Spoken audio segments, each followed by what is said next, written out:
শয়তান ছবির হাত ধরে প্রথমবার অজয় দেবগন ও আর মাধবন একসঙ্গে কাজ করেছে। 2024 সালের এখনো পর্যন্ত সর্বোচ্চ প্রথম দিনের ব্যবসা করা ছবি চলতি বছরের বড় মুক্তিগুলির অন্যতম অজয় দেবগন ও আর মাধবন অভিনীত শয়তান বড় পর্দায় দর্শকের মন জয়ের পর এবার এই ছবি আসছে ওটিটিতে। বিকাশ বহেল পরিচালিত এই ছবি সাইকোলজিক্যাল থ্রিলার ঘরানার। এখানে মুখ্য চরিত্রে অভিনয় করতে দেখা গিয়েছে অজয় দেবগন, আর মাধবন, জ্যোতিকা এবং জানকী বডিওয়ালাকে। এই ছবি মূলত গুজরাটি ছবি বসের বলিউড রিমেক এবং বক্স অফিসে দারুণ সাফল্য লাভ করে। শয়তান ছবির হাত ধরে প্রথমবার অজয় দেবগন ও আর মাধবন একসঙ্গে কাজ করলেন। 2024 সালের এখনো পর্যন্ত তৃতীয় সর্বোচ্চ প্রথম দিনের ব্যবসা করা ছবি এটি। তালিকায় প্রথম 2 স্থানে আছে ফাইটার ও বড়ে মিয়া ছোটে মিয়া। বিনোদন সংবাদ মাধ্যম বলিউড হাঙ্গামার তথ্য অনুযায়ী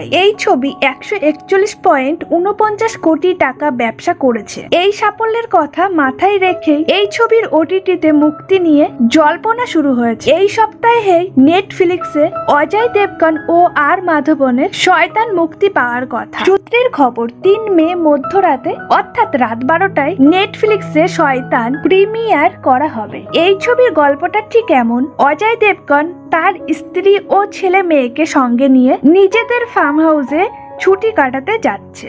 রাস্তায় একটি ধাবায় তারা খাবার খেতে দাঁড়ায়। সেখানেই মাধবন তার মেয়েকে এমন কিছু খাইয়ে দেয় যাতে সে সম্পূর্ণ তার বশে চলে যায়। এরপর মাধবন তাদের ফার্ম হাউসে পৌঁছে যায়। তারপর যা হয় শিউরে ওঠার মতো। মাধবন তাদের মেয়েকে নিজের সঙ্গে নিয়ে যেতে চায়, কিন্তু তাতে মা বাবার সায় থাকতে হবে এবং কিভাবে মা বাবা ও মেয়েকে দান করে দেয়। ওই পরিবারের ওপর প্রবল ভাবে নির্যাতন চালাতে থাকে মাধবন এবং শেষ পর্যন্ত অজয় কিভাবে নিজের পরিবারকে বাঁচাতে পারবে সে, এটাই এই ছবির গল্প। সিনেমাটি শুরু হওয়ার খানিকক্ষণের মধ্যেই মূল বিষয়টি উপস্থিত হয়। মাধবনের প্রবেশের সঙ্গে সঙ্গে আজ করতে পারবেন যে এবার কিছু গন্ডগোল হবে। মাধবন যে অজয়ের পরিবারের ওপর নির্যাতন করবে সেই প্রত্যেকটা দৃশ্য একেবারে গায়ে কাটা দেওয়ার মতো। ছবির প্রথম ভাগে ভীষণ টানটান, দ্বিতীয় ভাগে যতক্ষণ মাধবন ওদের বাড়িতে রয়েছেন ততক্ষণ গল্প ঠিক রাস্তায় এগোলো, কিন্তু দৃশ্য